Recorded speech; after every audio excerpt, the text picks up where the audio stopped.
What should I know about perpetual calendars to Patek Philippe? People will ask, how am I going to set this complicated watch? What is this that I'm noticing here under the 6? Ingenious. Absolutely ingenious. I'm excited to talk and delve into the world of high horology and technical innovation that has been mastered for centuries by the famous Patek Philippe Perpetual Calendar chronograph, which we have 3 examples of today. Thanks to our collectors community, I'm really excited about delving into all 3 of them. Before we do that, what should I know about perpetual calendars to Patek Philippe? I would love to discuss that. Before digging more into this fantastic complication that we have here today, I would like to talk about the importance of calendar in the fine Swiss watchmaking industry. What we know as a modern calendar today was initiated by Julius Caesar in 46 BC, a modern calendar that we use. He created a very ingenious system of 3 consecutive 365-day years followed by a 366-day year. And we know that as a leap year today. Yeah. That was an attempt to align the calendar with the Earth orbiting the Sun. Well, it's complicated. Yeah. So I want to know what exactly led early watchmakers to create calendar watches ranging from simple date display to triple calendar, annual calendar, and more complex versions as we see today, perpetual calendars and secular calendars. Well, that's the simple part, which is human ingenuity, tying astrology into timekeeping, day-night, orbit of the moon, the stars, all of these things were an obsession to try to track as perfectly as possible.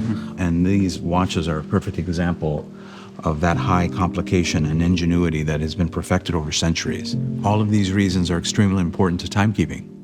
And what do we have here? We are delving into one of the most sophisticated timepieces that Patek Philippe have ever made, the reference number 5270. This watch, this fantastic timepiece, is housing both of the complications, chronograph and perpetual calendar in one single timepiece. Yeah, it's a benchmark reference from the brand. In fact, in 1941, with reference 1518, they invented the world's first perpetual calendar chronograph wristwatch. And they've mastered the art of this complication through its classical design, its technical prowess, and unbelievable finishing to detail that Patek Philippe is capable of. The more I look into this watch, the more details I'm noticing. The first thing that caught my eyes were 2-tier logs. I love that. Yeah, it's a very small detail, but adds a lot of character and depth to this beautiful design. With a slight curve, I noticed as well, too. Really beautiful. And also, when I look at the dial, I see a lot of nice and detailed elements, like straight faceted baton-shaped hour markers on top of the chronograph register, and also the emblematic hobnail hour markers. Oh, right there underneath the registers. That's fascinating. As you know, that hobnail or clou de Paris has been one of the most emblematic decorations that Patek Philippe has used vastly in their complications and grand complications. Elegant and timeless. Absolutely. Chronograph pushers are absolutely elegant, square shape, and I noticed they have different finishings on the top and on the edge. Yeah, vertical brushing here and appears to be polished on the top. Well, I would like to talk about my favorite part, which is this incredibly artistically decorated movement. This chronograph perpetual calendar movement is one of the most beautiful things I've ever seen in watchmaking. It was first introduced in 2011 as the first time in their history that Patek Philippe has designed, assembled, and produced the entire chronograph movement and perpetual calendar together in their history. Though it looks like the classic movements in the past, it's actually been completely redesigned in its size, in its function, 6 patents related to the chronograph alone just for accuracy and timekeeping. Truly amazing. And I'm noticing a lot of details and finishings on that movement, just like the case and the logs and the dials that we discussed. When you rotate the watch and look at that beautiful movement, you see a lot of engine turning and finishing, different finishing on different parts of the movement. Yeah, this is in keeping with their tradition of the artistic finishing of a movement. For example, one of my favorite things here is the chamfering. And chamfering is dealing with the edges having a bevel edge to them and then polished to perfection. So as you move it around, it outlines the bridges and the levers as well with light dancing this way. The emblematic Geneva stripes, as you can see across all of the separated bridges, are all in line in unison with each other. There's a mirror finish on the screw heads as well as the chronograph column wheel cap that you're noticing over here. Also gold chatons, which just means gold rims around the jewel points, which you can see here and you can see here, that are polished to perfection. Even the perlage or circular graining is applied by hand deep into the movement, as you see on the base plate itself.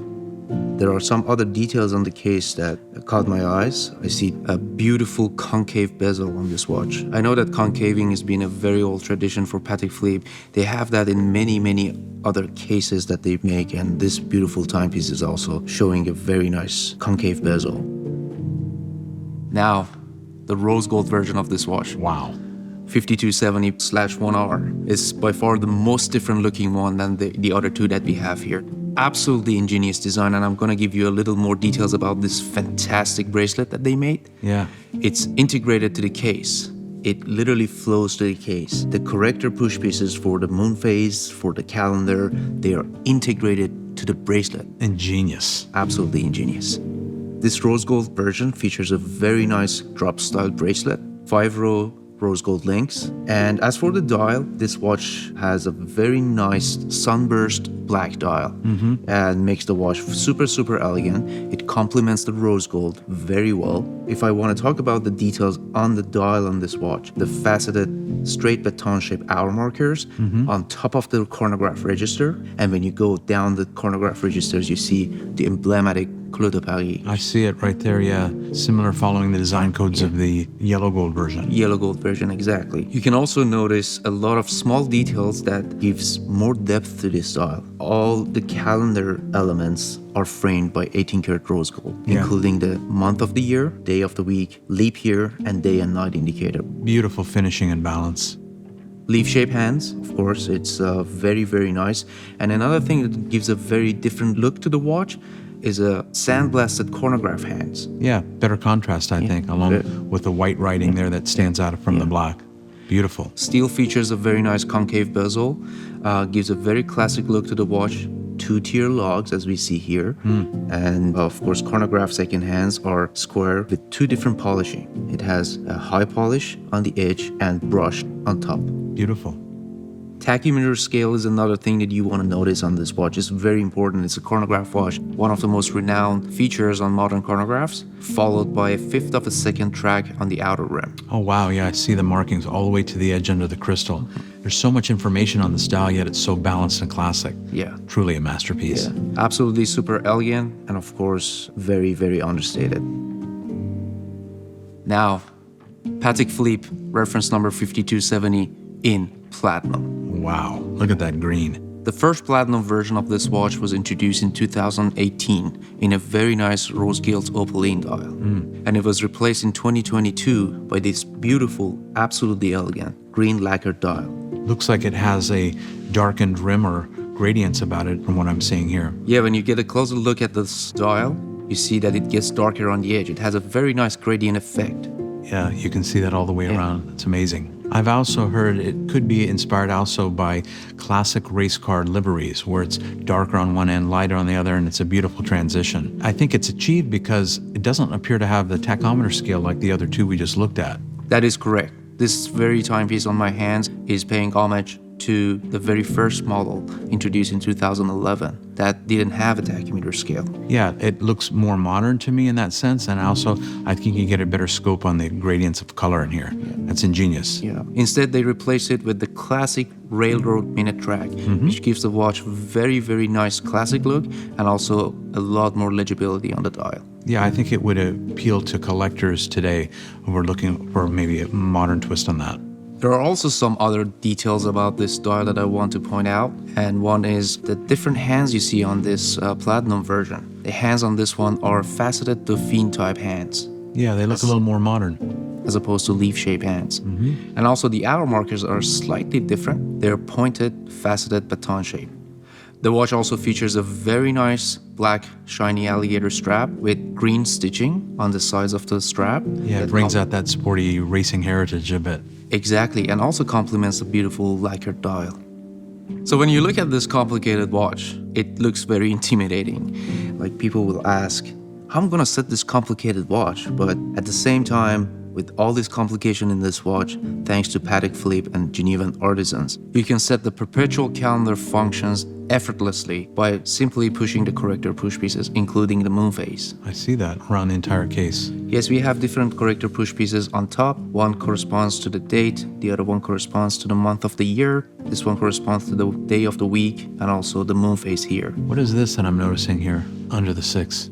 Another great attention to detail from you, Joe. Thank you for mentioning that because this is very important. Every Patek Philippe platinum piece comes with a diamond set at 6 o'clock on the middle case. It's a nice touch of luxury there. It is. It's a signature for their platinum pieces. Now I want to take another look at the finishing of the movement. Again, perfection. I want to point out that Patek Philippe's seal is way beyond the finishing. It's in fact a quality control criteria that Patek Philippe has been able to define themselves, and that is thanks to being an independent watchmaker since its foundation. It covers not only the finishing, it covers the functionality of the watch, it covers the quality of the watch, also accuracy, hands, finishing, assembly, functionality, everything is covered by Patek Philippe seal.